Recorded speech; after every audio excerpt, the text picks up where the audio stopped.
Hello friends, आज के इस वीडियो में हम लोग बात करने वाले हैं हमारे सेकंड रूल की। ठीक है, तो फर्स्ट रूल क्या था? फर्स्ट रूल के अंदर हमारे पास ये था कि सी एक फंक्शनल प्रोग्रामिंग लैंग्वेज है। इसका मतलब सी में सारी प्रॉब्लम, कोई भी प्रोग्राम बनाएं, कोई भी प्रॉब्लम सॉल्व करें, आपको फंक्शन बनाकर ही सॉल्व करनी है। आज हम बात करेंगे हमारे सेकंड रूल की। ओके, सेकंड रूल ये कहता है कि C program require at least one function.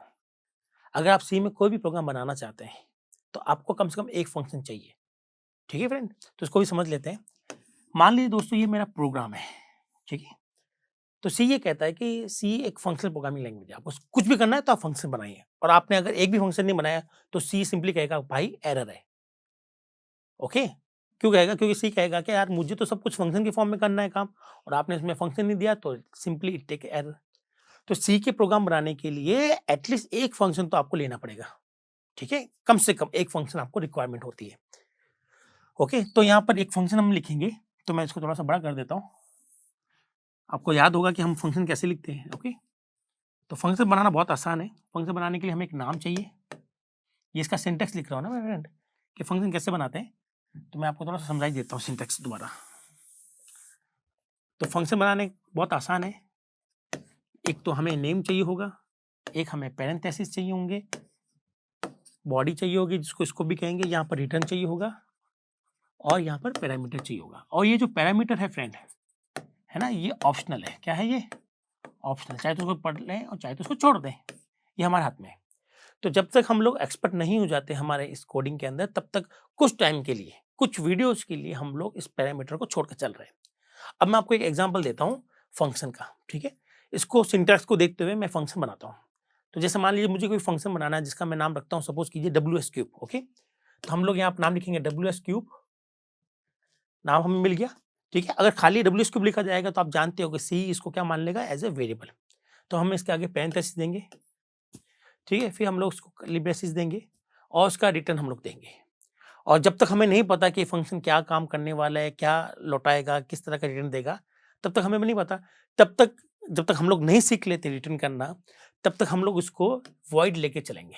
Void का मतलब है रिटर्न तो क्या हो रहा है? कुछ नहीं हो रहा है। बट ये प्लेस जो है, ये जो कंपोनेंट है, ये जरूरी कंपोनेंट है, हम इसको मिस नहीं कर सकते। तो हमें यहाँ पर क्या लिखना पड़ेगा? वॉइड।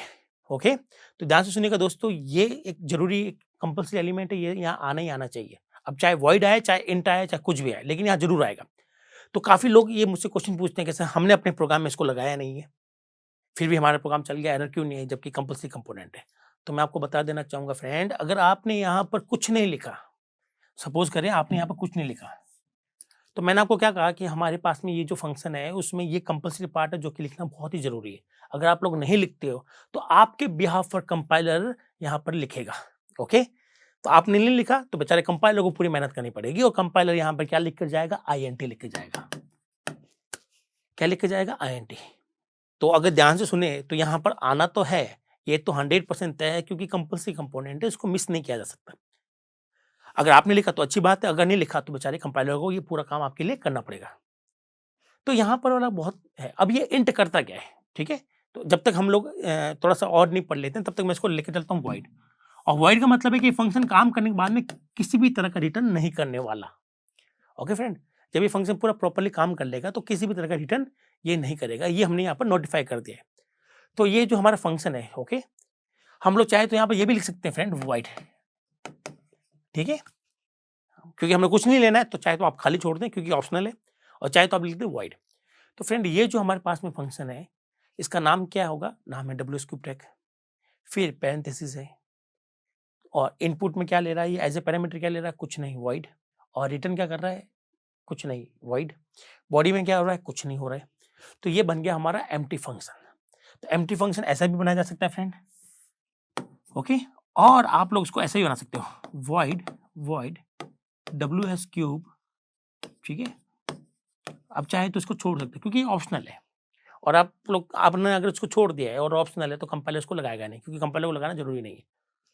तो ये है हमारे पास फंक्शन बनाने के तरीके। तो चलिए फ्रेंड, एक और एग्जांपल देख लेते हैं हम लोग, सिंपल सा। मान लीजिए आपको कोई भी फंक्शन बनाना है। ठीक है, आपको जस्ट उसका नाम लिखना है, जैसे लिखा है हेलो, फिर आप पैरेंथेसिस बनाएंगे, कर्ली ब्रेसेस बनाएंगे, और जो भी लाइंस आपको लिखनी है, जो भी स्टेटमेंट लिखने हैं, वो उसी कर्ली ब्रेसेस के अंदर आ जाएंगे। ओके, और यहाँ पर हम लोग लिखेंगे रिटर्न, और रिटर्न आप लोग इनिशियली वॉइड लेकर चलेंगे। वॉइड का मतलब होता है नथिंग, कुछ रिटर्न नहीं करना, ठीक है। और जब हमें जरूरत पड़ेगी तब हम लोग सीख लेंगे कि या INT कैसा आएगा, फ्लोट कैसा आएगा, या फिर पॉइंटर कैसा आएगा, ओके। तो ये हम लोग बाद में करेंगे, तब तक ये हम लोग इसमें थोड़ा सा एक्सपर्ट नहीं हो जाते हैं, तब तक हम लोग इसको वर्ड लेके चल रहे हैं, ओके। ये कंपोज, तो ये 4 कंपोनेंट मैंने यहाँ लिखे हैं, नेम, पैरेंथेसिस, स्कोप और रिटर्न, ये चारों कंपल्सरी है। और आपका ये जो पैरामीटर है ये ऑप्शनल है, आप चाहे तो उसको छोड़ सकते हैं। तो ये तो हुआ फंक्शन बनाना। तो सी ये कहता है कि अगर आपको कोई भी प्रोग्राम बनाना है तो कम से कम आपको एक फंक्शन लेना पड़ेगा, आप इस तरह से फंक्शन ले लीजिए। हाँ, अगर वो आपको लगता है कि आपके प्रोग्राम में 2 या 3 फंक्शन की रिक्वायरमेंट है तो आप इसको ऐसे भी ले सकते हैं कि हमारा पहला फंक्शन वॉइड हाई, ये सेकंड फंक्शन। इस तरह से आप जितने फंक्शन चाहे ले सकते हैं, मैक्सिमम कोई लिमिट नहीं दे रखी है आपको कि मैक्स टू मैक्स कितने आपको फंक्शन चाहिए। लेकिन हाँ फ्रेंड्स, मिनिमम आपको एक चाहिए होगा, यही हमारा रूल नंबर 2 है। तो आई होप आपको समझ में आएगा कि रूल नंबर 2 क्या कहना चाहता है। अब हम लोग क्विकली रूल नंबर 3 को देख लेते हैं, जो कि सबसे इंपॉर्टेंट रूल है हमारे पास में। वो ये है फ्रेंड कि C program require main function to run. C program को क्या चाहिए? एक मेन फंक्शन चाहिए रन होने के लिए। ये सबसे ज्यादा पूछे जाने वाला क्वेश्चन है, या सबसे इंपॉर्टेंट क्वेश्चन है जो आपको नॉलेज में होना चाहिए। इस रूल के अकॉर्डिंग ये कहता है कि सी में आप चाहे जितने भी प्रोग्राम बनाइए, है ना, आप 1 प्रोग्राम बनाइए, 10 प्रोग्राम बनाइए, फंक्शन सब में आएंगे और सारे फंक्शन में से एक फंक्शन आपका है, उसका नाम रहेगा मेन। ऐसा क्यों? तो हम लोग इसी पर थोड़ा चर्चा कर लेते हैं, थोड़ा सा और डेप्थ में देख लेते हैं, ओके। तो फ्रेंड, मैं आपको बताता हूँ कि मेन आखिर करता क्या है और मेन का आना इतना जरूरी क्यों है, ओके। तो सपोज कीजिए दोस्तों, मैंने यहाँ पर 2 फंक्शन लिखे हैं, एक का नाम रखा मैंने ए, ठीक है, और एक फंक्शन का नाम मैंने रखा बी, ओके फ्रेंड। ये हमारे 2 फंक्शन बन गए। अब थोड़ा ध्यान से सुनिएगा फ्रेंड्स, मान लेता हूँ कि इसमें कुछ लाइन्स है ना, फंक्शन ए में कुछ नंबर ऑफ लाइन्स आ रही है, जैसे कि वो लाइन्स है एक्स वाई जेड। एक्चुअली में लाइन्स ऐसे नहीं लिखते हम लोग, ये सिर्फ समझाने के लिए लिख रहा हूँ कि मान लीजिए आपके पास कोई 3 लाइन है, ओके। सिमिलरली आपके पास यहाँ पर भी कोई भी 3 लाइन है, ABC लाइन है ना, जिसको हम डिनोट कर रहे हैं कि ए वाली लाइन, बी वाली लाइन और सी वाली लाइन। एक्चुअल में जब आप लोग प्रोग्राम बनाएंगे तो फ्रेंड ABC नहीं लिखना ऐसा, ओके, एरर आ जाएगी। इसे समझाने के लिए यहाँ पर ये लाइन है, यहाँ पर ये लाइन है। तो अब इस प्रोग्राम को हम लोग हमेशा से पढ़ता है सी के अंदर कि दोनों प्रोग्राम जो है, ये सारी लाइन से 6 लाइन है, 3 लाइन इसमें आ गई और 3 लाइन इसमें आ गई। और ये जो फंक्शन की फॉर्म में आते हैं ना, ये फंक्शन आपस में इंडिपेंडेंट होने चाहिए। ये हमारा मेन मोटो है। यही से सी की हमने शुरुआत की थी कि हमारे पास पूरा प्रोग्राम फंक्शन से बनेगा और सारे फंक्शंस क्या होंगे? एक दूसरे से इंडिपेंडेंट होंगे। तो फ्रेंड, ये भी एक दूसरे से इंडिपेंडेंट फंक्शन है। मतलब इसके होने से या नहीं होने से, या इसके ऊपर या नीचे होने से हमारे प्रोग्राम में कोई फर्क नहीं पड़ना चाहिए, ठीक है। तो मैं क्या करता हूँ, फॉर अ रीजन मैं किसी वजह से इस फंक्शन बी को ऊपर लिखता हूँ, ठीक है। मैं फंक्शन बी को ऊपर लिखता हूँ और आप देखेंगे कि फंक्शन में लाइनें वही की वही है। हम फंक्शन को चेंज नहीं कर रहे हैं, हम बस फंक्शन को पोजीशन ऐसे थी उसको हम लोग इस तरह से कर रहे हैं, मतलब ऊपर नीचे कर रहे हैं, फंक्शन को चेंज नहीं कर रहे हैं। तो बी फंक्शन में जो लाइन्स थी वही लाइन्स मैंने यहाँ पर लिखी है ना बी के अंदर, और इस फंक्शन को मैं नीचे ले जाता हूँ, वॉइड ए, ओके, एक्स वाई जेड। तो ये दोनों फंक्शन इंडिपेंडेंट है। इसका मतलब ये भी हम लोग देख सकते हैं कि फंक्शन चाहे ए ऊपर आ रहा हो चाहे बी ऊपर आ रहा हो, फंक्शन के आउटपुट पर कोई इफेक्ट नहीं आना चाहिए। अगर आउटपुट पे इफेक्ट नहीं आ रहा तो हम लोग कह सकते हैं कि दोनों फंक्शन एक दूसरे से डिपेंडेंट है, ओके।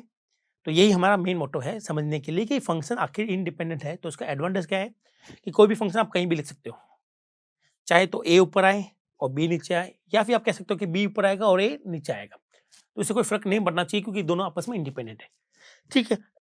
इसका मतलब है इस प्रोग्राम का आउटपुट और इस प्रोग्राम का आउटपुट सिमिलर आना चाहिए। अब देखते हैं सिमिलर आएगा कि नहीं आएगा, ओके। तो मान के चलते हैं फ्रेंड, ये हमारे पास एक प्रोग्राम है P1, this is P1 programme and ये हमारा P2 प्रोग्राम है, ओके। नाउ तो 2 फंक्शन है, सी के प्रोग्राम में कितने भी फंक्शन आ सकते हैं ना, हमने रूल नंबर 2 में पढ़ा था कि कम से कम एक चाहिए और ज़्यादा से ज़्यादा हम लोग चाहे जितने ले सकते हैं।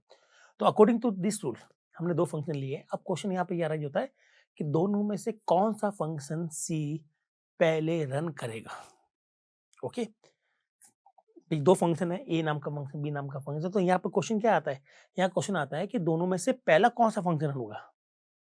तो आप जाहिर सा सोच रहे होंगे, आपके दिमाग में क्वेश्चन आया होगा कि सर जो ऊपर लिखा वो पहले रन होगा, ओके। इस अप्रोच को हम लोग कहते हैं टॉप डाउन अप्रोच। क्या कहते हैं फ्रेंड? Top down approach. मैं यहाँ लिख लेता हूँ साइड में, कि प्रोग्राम को रन करने के लिए आपकी जो अप्रोच है, अप्रोच, तो पहले आपकी अप्रोच है top down. Top down approach का मतलब है कि आप ऊपर से नीचे की तरफ आएंगे और जो जो फंक्शन मिल रहा है आप उसको एग्जीक्यूट करते हुए जा रहे हैं। ओके, तो इस प्रोग्राम में आप पहले इसको एग्जीक्यूट करेंगे क्योंकि ये टॉप पर आ रहा है। तो पहले कौन चलेगा, लाइन एक्स चलेगी, देन वाई, फिर Z, okay, then A B और सी। तो इसका आउटपुट कुछ ऐसा आएगा। ओके फ्रेंड, इसका आउटपुट कुछ ऐसा आएगा कि सबसे पहले ये लाइन चलेगी, ये चलेगी एक्स वाई जेड, फिर देन चलेगी ए बी सी। तो यही रूल इसमें भी लागू होगा कि हर प्रोग्राम टॉप टू बॉटम चलेगा। तो हम लोग इसको टॉप टू बॉटम चला के देखते हैं। तो क्योंकि ये प्रोग्राम ऊपर आ गया है ना फंक्शन, तो इसका आउटपुट क्या आएगा, ये ऐसे रन होगा ना। तो ए बी सी, ठीक है, मैं इसको ऐसे लिख देता हूँ, ए के बाद में बी वाली लाइन चलेगी, फिर सी वाली, फिर एक्स वाली, वाई, देन जेड वाली लाइंस को एग्जीक्यूट किया जाएगा। तो अगर आप लोग ध्यान से देख रहे हो तो इसकी सीक्वेंस अलग है और इसकी सीक्वेंस अलग है। ओके, क्योंकि दोनों की सीक्वेंस अलग है फ्रेंड, तो दोनों ही अलग अलग आउटपुट जनरेट करेंगे। तो ये फंक्शन डिपेंडेंट होना शुरू हो जाएगा। आपको वैसे आउटपुट तो कब बताऊंगा मैं, अगर ए ऊपर आ रहा है बी नीचे आ रहा है तो आउटपुट अलग आ रहा है, और बी ऊपर आ रहा है ए नीचे आ रहा है तो आउटपुट अलग आ रहा है। तो दोनों फंक्शन के ऊपर नीचे आने से कुछ इफेक्ट आ रहा है प्रोग्राम में। तो ये हमारे पास में प्रोग्राम में डिपेंडेंसी आ गई, जो कि हमें नहीं चाहिए। इसी वजह से ये जो रूल आप लोग सोच रहे थे ये पूरा गलत है। ठीक है, अब मैं आपको ये बताता हूँ कि क्या अप्रोच यहाँ पर लगाते हैं हम लोग। दूसरी अप्रोच होती है नेमिंग अप्रोच। कौन सी approach, naming approach. Naming approach में हम लोग क्या करते हैं, जनरली एक फिक्स कर लेते हैं, एक नाम फिक्स कर लेते हैं और हमें उस नाम से शुरुआत करनी है। ठीक है, चाहे वो फंक्शन ऊपर हो चाहे वो फंक्शन नीचे हो, लेकिन वो जो नाम है शुरुआत हमें उसी से करनी है। ओके, तो हम लोग बात करेंगे यहाँ पर कि हम लोग किसी भी एक फंक्शन का नाम चेंज कर लेते हैं और वो नाम रख लेते हैं मेन। क्या रख लेते हैं, मेन, MAIN, मेन। ओके, अब रूल ये बनाया गया है कि सी के प्रोग्राम की शुरुआत कहाँ से होगी, मेन से होगी। कहाँ से होगी, मेन से होगी। ये अप्रोच बनाएंगे, इसको बोलते हैं नेमिंग अप्रोच, जिसमें आप एक नेम फाइनल कर लेते हैं और शुरुआत वहीं से करते हैं। तो रूल हमें क्या बनाया कि सी प्रोग्राम की शुरुआत कहाँ से होगी, मेन से होगी। ओके, तो देखेंगे शुरुआत पहले क्या होगी, मेन से। तो ये चलेगा X Y Z, then A B C. ठीक है, पहला ये चल गया, फिर ये चल गया। नाउ अगर इसमें भी देखें तो इससे कोई फर्क नहीं पड़ता कि मेन ऊपर हो या नीचे हो, जहां से मेन है प्रोग्राम की शुरुआत वहीं से होगी। ठीक है, तो हम लोग यहाँ से रन करेंगे। पहले ये रन होगा ना, पहले ये वाला पोर्शन रन होगा। तो सबसे पहले एक्स रन होगा, वाई होगा, जेड होगा, देन ए बी और सी। तो अगर दोस्तों अगर इस अप्रोच को हम लोग फॉलो कर रहे हैं तो हमारे पास में कोई फर्क नहीं पड़ रहा है कि मेन ऊपर आ रहा है या नीचे आ रहा है। ओके, इसे कहते हैं नेम अप्रोच। मैं आपको दोबारा रिवाइज कर देता हूँ। नेम अप्रोच ये कहती है कि अगर प्रोग्राम के अंदर हम फाइनल कर लें कि वो एक पर्टिकुलर नाम जहाँ से प्रोग्राम की शुरुआत होगी उस फंक्शन से। ओके, जैसे कि वो हमने नाम क्या तय किया है, वो नाम तय किया गया है मेन फंक्शन। अब मेन जो फंक्शन है चाहे वो ऊपर हो, ठीक है, चाहे वो फंक्शन नीचे हो, मेन चाहे नीचे हो चाहे मेन ऊपर हो, प्रोग्राम में कोई इफेक्ट नहीं आता, क्योंकि प्रोग्राम में जहां से भी मेन होगा रनिंग वहीं से शुरू होगी। तो इसीलिए हर प्रोग्राम के अंदर आपको मेन फंक्शन बनाने के लिए कहा जाता है। क्योंकि अगर आपने अपने प्रोग्राम के अंदर दो फंक्शन बनाए, ए नाम का और बी नाम का, पर रूल तो ये बनाया गया है कि हर प्रोग्राम में क्या होना चाहिए, मेन फंक्शन होना चाहिए। तो अगर आपने बनाया ए नाम का और बी नाम का, और जैसे आप इस प्रोग्राम को रन करेंगे तो हमारा कंपाइलर एरर दे देगा और कंपाइलर ये बोलेगा कि भाई हमारे पास में मेन फंक्शन नहीं है तो इस प्रोग्राम को रन नहीं किया जा सकता। तो ये रूल बनाया गया है और इस रूल के तहत हम लोग कह सकते हैं कि सी का अगर हम लोग प्रोग्राम बनाना चाहें, ठीक है, तो हमें बहुत से या एक फंक्शन अगर लेना पड़े तो उसका नाम मेन रहेगा। अगर हमें दो फंक्शन लेने पड़ रहे हैं तो एक का नाम मेन रखेंगे, एक का नाम जो चाहे वो रख लें। अगर हमें 10 फंक्शन लेने पड़ रहे हैं तो एक का नाम मेन रहेगा, बाकी के 9 के नाम आप लोग डिसाइड कर लीजिए। लेकिन शुरुआत हमेशा मेन से ही होगी, ये एक तय रूल है, ताकि फंक्शन आपस में क्या रहे, इंडिपेंडेंट रहे। ठीक है, अगर आप लोग सोच रहे होंगे कि हमारे पास 3 फंक्शन है, मेन, ए और बी। ओके, हम लोग देख लेते हैं कि आपके दिमाग में एक और क्वेश्चन आया होगा। अगर तो अगर नहीं भी आया तो हम लोग देख लेते हैं कि वो क्वेश्चन क्या होना चाहिए था आपके दिमाग में। वो ये होना चाहिए था कि सर अगर मेरे पास में 3 फंक्शन है, कितने फंक्शन, 3, एक मान लेता हूँ मेन है और एक हमारे पास में हाई और एक हेलो है। ठीक है, इस तरह से मान लेते हैं 3 फंक्शन है। तो मेरे पास एक फंक्शन है वॉइड हाई। ओके, खाली फंक्शन, एम्प्टी फंक्शन चलेगा, कोई दिक्कत नहीं है, एरर नहीं होती है खाली होना। ये हेलो फंक्शन और ये मेन फंक्शन।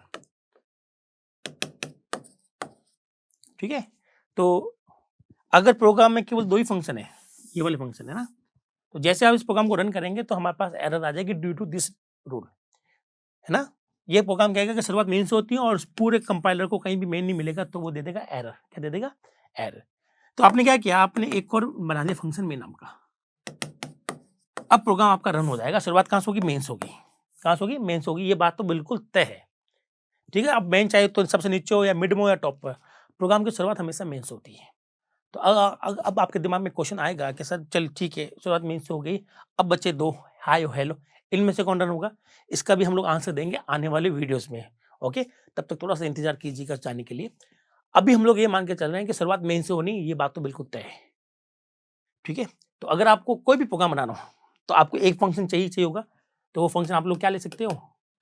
वो फंक्शन आप लोग हमेशा क्या लोगे? मेन, ठीक है।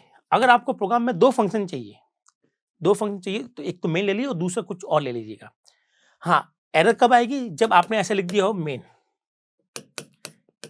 अब इस प्रोग्राम में टोटल कितने मेन है फ्रेंड? दो मेन है, एक ये वाला एक ये वाला। और जैसे प्रोग्राम को रन करेंगे तो हमारा कंपाइलर बोलेगा भाई देयर इज एन एरर।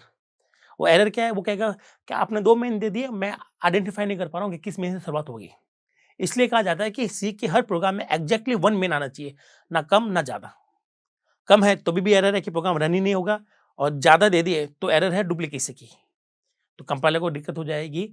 तो कितने मेन होने चाहिए? एग्जैक्टली वन मेन होना चाहिए सी के प्रोग्राम में। तो पहला रूल हमने देखा था कि सी क्या है? एक फंक्शनल प्रोग्रामिंग लैंग्वेज है। इसका मतलब ये होता है कि सी में आप जो भी चाहते हैं, जिस तरह की प्रॉब्लम सॉल्व करना चाहते हैं कर सकते हैं, लेकिन शर्त ये है कि सब कुछ आपको फंक्शन की फॉर्म में सॉल्व करना होगा, ठीक है। तो ये था हमारा रूल नंबर 1। रूल नंबर 2 ये था कि सी के प्रोग्राम में कम से कम एक फंक्शन आपको लेना चाहिए। अब वो ज़्यादा से ज़्यादा हम लोग कितने फंक्शन ले सकते हैं? जितना आप लोग चाहें, कोई लिमिट नहीं है ज़्यादा के लिए, लेकिन कम के लिए एक फंक्शन होना चाहिए। अगर आप कोई प्रोग्राम बनाना चाहते हैं, अगर आपने उसमें एक भी फंक्शन नहीं लिया तो बिना फंक्शन के आप लोग कुछ नहीं लिख सकते हैं, क्योंकि ये रूल नंबर 1 कह रहा है कि आपको कुछ भी करना है तो फंक्शन के साथ कीजिए, और सेकंड रूल कह रहा है कि आपको एक फंक्शन तो चाहिए होगा, ठीक है। रूल नंबर 3 की हमने बात करी थी, वो रूल ये था, सी ये कहता है कि हर प्रोग्राम में मेन का होना जरूरी है, मेन फंक्शन का होना जरूरी है। ओके, अभी मेन फंक्शन क्यों जरूरी है? ये हमारे सी का होता है स्टार्टिंग पॉइंट। मेन फंक्शन से ही प्रोग्राम की शुरुआत की जाती है। ओके, और अगर हमारे पास मेन फंक्शन नहीं है, अगर हमने 4 फंक्शन लिए, चारों में अगर मेन एक भी नहीं है हमारे प्रोग्राम में, तो दे देगा error main is not defined. अगर हमने 2 मेन ले लिए तो भी वो एरर देगा कि भाई 2 मेन है और शुरुआत नहीं हो सकती, दोनों में डुप्लीकेसी है। तो हर सी के प्रोग्राम में एग्जैक्टली सिंगल मेन होना रिक्वायरमेंट है। आज का ये जो रूल है वो थर्ड रूल पे ही डिपेंड करता है। हम लोग वो कहते हैं कि अगर शुरुआत अगर मेन से हो, ठीक है, तो फिर खत्म कहाँ हो प्रोग्राम। ओके, तो चलिए इसी की शुरुआत करते हैं। तो यहाँ पर ये रूल जो है वही कहेगा कि एवरी सी प्रोग्राम, चाहे कोई भी प्रोग्राम हो, कैसा भी प्रोग्राम हो, कहाँ से शुरुआत होती है? मेन से, और खत्म भी कहाँ होता है? मेन पर होता है। शुरुआत मेन से और खत्म भी मेन पर, मेन से शुरू और मेन पर ही खत्म। चलिए इस रूल को देखते हैं और समझते हैं और बेहतर ढंग से। मान लीजिए फ्रेंड मैंने एक प्रोग्राम लिखा, वॉइड हेलो, ये मेरा एक फंक्शन है। ओके, मैं सी का प्रोग्राम लिख रहा हूँ, तो ये केवल इतना लिखा हुआ है, तो ये प्रोग्राम दे देगा सिंपली एरर। ये कहेगा कि भैया ये प्रोग्राम कंपाइल तो जाएगा लेकिन रन नहीं होगा। रन होने के लिए किसकी रिक्वायरमेंट है? मेन की, और मेन नहीं है यहाँ पर, तो ये प्रोग्राम में एरर अभी तक तो। और इस प्रोग्राम को कंप्लीट करते हैं हम लोग, और हम लिखते हैं वॉइड मेन। क्या लिखते हैं? वॉइड मेन, ठीक है फ्रेंड। तो ये है फ्रेंड, अब ये प्रोग्राम रन हो जाएगा फ्रेंड। ओके, क्योंकि इस प्रोग्राम में मेन आ गया और शुरुआत कहाँ से होगी? मेन से होगी। तो जैसे इस प्रोग्राम को हम लोग रन करेंगे तो प्रोग्राम की शुरुआत यहाँ से होगी, ये हमारा स्टार्टिंग है। ओके, तो प्रोग्राम शुरुआत यहाँ से होगी। ओके, देन प्रोग्राम नीचे की तरफ जाएगा, यहाँ पर जो भी लिखे होंगे उनको एग्जीक्यूट करेगा, इस तरह से वो नीचे की तरफ बढ़ता है, और यहाँ जाकर प्रोग्राम एंड हो जाएगा। यहाँ जाकर प्रोग्राम क्या हो जाएगा? एंड हो जाएगा। तो अगर एंड हो जाएगा तो ये तो चल भी नहीं रहा है, और चल नहीं रहा तो आपको सर ये क्या बात हुई, चल नहीं रहा है ना? क्यों नहीं चल रहा है? पता नहीं, है ना? आपने जबकि रूल तो यहाँ पर क्लियर है कि शुरुआत में से होगी खत्म मेन पे होगा, लेकिन चल नहीं रहा है, और नहीं चल रहा तो बनाया क्यों? तो फिर ये रूल बना देते कि सी में एक ही प्रोग्राम होगा, एक ही फंक्शन होगा हर प्रोग्राम में, और उसी फंक्शन में सब कुछ काम करना है। लेकिन हम लोग शुरू से कहते आ रहे हैं कि सी के हर प्रोग्राम के अंदर कितने भी फंक्शन ले सकते हो। आप कहोगे सर हमने 2 लिए लेकिन चल तो एक ही रहा है, तो इसका क्या करें? ठीक है फ्रेंड, इसको हम लोग चलाएंगे, देखते हैं कि इसको चलाते कैसे हैं। उससे पहले ये समझ लेते हैं कि प्रोग्राम की शुरुआत कहाँ से होगी? मेन से, और खत्म भी कहाँ होगा? मेन पर होगा। ओके फ्रेंड, अब क्या करें इसको, क्योंकि यहाँ से यहाँ तक रनिंग हो रही है, तो हम लोग क्या कर सकते हैं इस प्रोग्राम के साथ में? तो मैं क्या करता हूँ, इस प्रोग्राम में थोड़ा सा कुछ खेलते हैं। कैसे? बस शुरुआत यहाँ से हो रही है, खत्म यहाँ हो रहा है, तो क्यों ना इसको हम लोग अंदर लिख के देख लें। अगर अंदर लिखेंगे तो चली जाएगा, है ना। तो एक बार ट्राई कर लेते हैं। तो ये प्रोग्राम रन हो रहा है, कोई एरर नहीं है, शुरुआत यहाँ से होगी, खत्म यहाँ पर हो जाएगा। आप चाहे तो यहाँ कुछ ना लिखें, ये प्रोग्राम में कहीं एरर नहीं है, ये एग्जैक्टली प्रोग्राम रन हो जाएगा, ठीक है।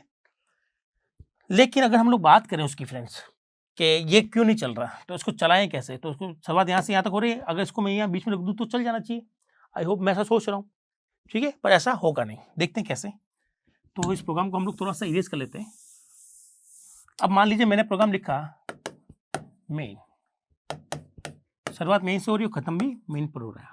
तो हेलो को अगर मैं यहाँ लिखूँ तो मुझे लगता है कि हेलो चल जाएगा, है ना, क्योंकि प्रोग्राम शुरुआत कहाँ से हो रही है, मेन से, खत्म कहाँ हो रहा है, मेन पर हो रहा है, तो ये बीच में आएगा तो चल जाएगा। लेकिन ये भी एरर है, हम ऐसा नहीं कर सकते। क्यों नहीं कर सकते, इसका रीजन है, और यही रीजन आपको रूल नंबर 5 समझाएगा। चलिए देखते हैं रूल नंबर 5 क्या कहता है। ये कहता है C program not allow function inside function. एक फंक्शन में दूसरा फंक्शन नहीं बना सकते। कैसे? अगर मैं ऐसा लिखूं, मैं आपको कुछ प्रोग्राम बना के दिखा रहा हूं, ठीक है, आप इसको देखिएगा फ्रेंड। मैंने लिखा void hello void main। अब आप कहेंगे कि सर ये प्रोग्राम तो सही है, शुरुआत कहाँ से होगी, मेन से, कहाँ खत्म होगा, मेन पर खत्म हो जाएगा, ये चलेगा ही नहीं, तो इसको चलाए कैसे। तो आपने सोचा क्यों ना इसको यहाँ रख दिया जाए बीच में ना, ठीक है, रख के देख लेते हैं। तो ये प्रोग्राम सही है, लेकिन ये हेलो नहीं चल रहा। अब मैं प्रोग्राम को कुछ ऐसा बनाता हूँ, void main, ठीक है, और हेलो को मैंने अंदर रख दिया, ठीक है। ये भी एरर है, ये तो सिंपली एरर है, ये प्रोग्राम रन कंपाइल भी नहीं होगा, ये दे देगा एरर। वो कहता है कि एक फंक्शन में दूसरा फंक्शन नहीं आ सकता। एक प्रोग्राम में एक फंक्शन में दूसरा फंक्शन कभी नहीं आ सकते। फंक्शन या तो एक दूसरे के ऊपर या नीचे आएंगे, ठीक है, अंदर नहीं आ सकते। क्यों नहीं आ सकते, आखिर ऐसा रूल क्यों बनाए गए? तो एक बार ध्यान से देखें। तो आप मान लीजिए आपके पास कोई फंक्शन है f1, ठीक है, कोई फंक्शन f1 है, और आपने उसके अंदर f2 अलाउ कर दिया है, ठीक है। अब आप ध्यान से देखें, अगर F1 चलेगा तो F2 चलेगा, F1 हटेगा तो F2 भी हट जाएगा, F1 नहीं चला तो F2 भी नहीं चला। इसका मतलब ये हुआ कि F2 जो है वो प्योरली किस पर डिपेंड कर रहा है, F1 पर। और हम लोग शुरू से ये बात कर रहे हैं कि कुछ भी हो जाए लेकिन फंक्शन एक दूसरे पर डिपेंड नहीं होने चाहिए। इसी वजह से ये रूल बनाया गया है कि आप एक फंक्शन में दूसरा फंक्शन नहीं लिख सकते, ओके। तो यही रूल हमारा है कि C program not allowed function inside function. तो एक फंक्शन में दूसरा फंक्शन नहीं आ सकता। इसका मतलब फंक्शन को हम लोग ये मान के चलते हैं कि फंक्शन क्या, एक जैसा ब्लॉक है, मतलब कोई ईंट जैसा है, पत्थर जैसा है। तो एक पत्थर दूसरे पत्थर के ऊपर आ सकता है लेकिन अंदर तो नहीं आ सकता। इसी वजह से इसको हम लोग कहते हैं block structural programming language, okay. तो सी की जो प्रॉपर्टी है कि एक फंक्शन में दूसरा फंक्शन नहीं लिखने देता, इस प्रॉपर्टी को हम लोग क्या कहते हैं, इसको कहते हैं ब्लॉक स्ट्रक्चर। तो मैं यहाँ पर लिख देता हूँ, C program not allow function inside function, ठीक है, दिस इज कॉल्ड एज, ये क्या कहलाता है, ये कहलाता है ब्लॉक्ड, ठीक है, तो साफ लिख देता हूं, ये कहलाता है ब्लॉक्ड स्ट्रक्चरल प्रोग्रामिंग, ठीक है फ्रेंड। मतलब एक फंक्शन में दूसरा फंक्शन नहीं आ सकता, इस प्रॉपर्टी को हम लोग कहते हैं ब्लॉक स्ट्रक्चरल प्रोग्रामिंग। स्ट्रक्चर मतलब फंक्शन, ओके। तो ब्लॉक फंक्शनल प्रोग्रामिंग भी आप लोग कह सकते हो, या ब्लॉक मॉड्यूलर प्रोग्रामिंग भी कह सकते हो। ये इसका कहने का मतलब ये है कि ये जितने भी ब्लॉक है, जितने भी फंक्शंस है, ये ब्लॉक की फॉर्म में है, और एक ब्लॉक दूसरे ब्लॉक के ऊपर आ सकता है लेकिन अंदर की तरफ नहीं आ सकता। यही रूल नंबर 5 आपको समझा रहे हैं। इसका मतलब ये प्रोग्राम तो गलत है, ये हम लोग कर नहीं सकते, तो प्रोग्राम को हमें ऐसे ही लिखना पड़ेगा। लेकिन जब ऐसा लिखेंगे फ्रेंड, तो फिर हमारे पास शुरुआत मेन से होगी, खत्म मेन पे हो जाएगा, तो ये चलेगा नहीं। तो अब देखते हैं कि रूल नंबर 6 आपको ये बताएगा कि आखिर ऐसा क्या करे कि हम लोग इस तरह से लिखे तो सरे, फिर भी हमारा हेलो चल जाए। तो फ्रेंड्स, आज की वीडियो में केवल इतना ही। नेक्स्ट वीडियो में मिलते हैं एक नए टॉपिक के साथ में, एक अच्छे मजेदार टॉपिक के साथ में।